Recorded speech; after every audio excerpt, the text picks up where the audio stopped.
અને વાત હવે વરસાદી માહોલની અમરેલીના બાબરા પંથકમાં ધોધમાર વરસાદ ખાબક્યો હોવાના સમાચાર છે।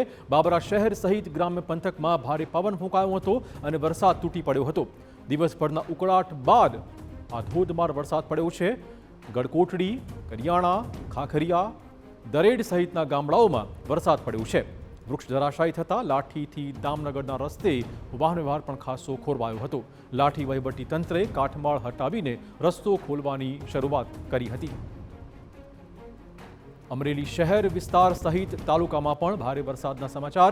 અમરેલી શહેરના સેન્ટર પોઈન્ટ વિસ્તારમાં ભરાયા હતા પાણી। ભારે પવન ફૂંકાતા વીજ પોલ ધરાશાયી પણ થયો હતો।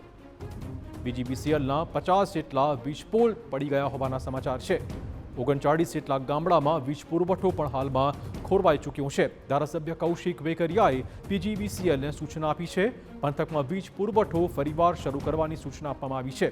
વીજ પોલ ઊભા કરવાની કામગીરી પણ હાલમાં ચાલી રહી છે। લાઠી, દામનગર, ચલાલા, વડિયા અને કુંકાવાવ વિસ્તારમાં સૌથી વધુ અસર પડી છે। તો અમરેલી જિલ્લામાં કયા પ્રકારનો વરસાદી માહોલ છે, વધુ વાત કરવા જોડાશે અમારા સંવાદદાતા જયદેવ। જયદેવ, શું છે વધુ વિગતો?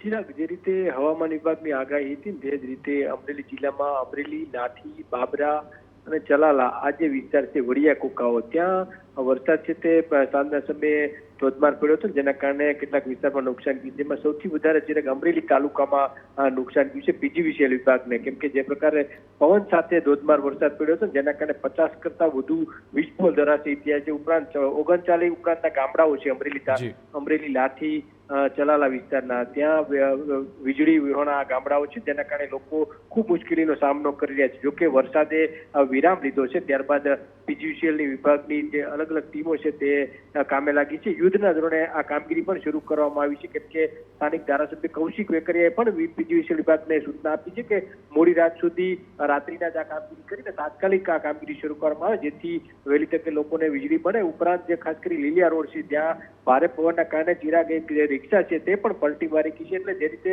થોડી વાર માટે તોફાની બેટિંગ છે તે મેઘરાજાએ કરી હતી। ખાસ કરી પવન સાથે વરસાદના કારણે જનજીવન ઉપર ખાસ કરી અસર પડી હતી, જે રીતે લોકોમાં પણ ભાગદોડ મચી હતી। જે પ્રકારે પવન હતો જેના કારણે ખૂબ મોટી સંખ્યામાં વૃક્ષો ધરાશયી થયા છે। ફાયર વિભાગની જે ટીમ છે તેમના દ્વારા અલગ અલગ વિસ્તારમાં વૃક્ષો હટાવવાની પણ કામગીરી શરૂ કરવામાં આવી છે। રૂરલ વિસ્તારના કેટલાક જે ગ્રામીણ વિસ્તાર હતા ત્યાં માર્ગો બંધ થયા હતા, ધીરે ધીરે હવે માર્ગો છે તે શરૂ થઈ રહ્યા છે। અમરેલી શહેરના કેટલાક નીચાણવાળા વિસ્તારો હતા ત્યાં પણ પાણી ભરાયા હતા, એટલે પાણી પણ ધીરે ધીરે ઓસરી રહ્યા છે। ચિરાગ, બિલકુલ, ધન્યવાદ જયદેવ। તો હાલમાં રાહતના સમાચાર એ છે કે વરસાદે વરસવાનું બંધ કર્યું છે અને હવે તંત્રએ કામગીરી કરવાનું શરૂ કર્યું છે।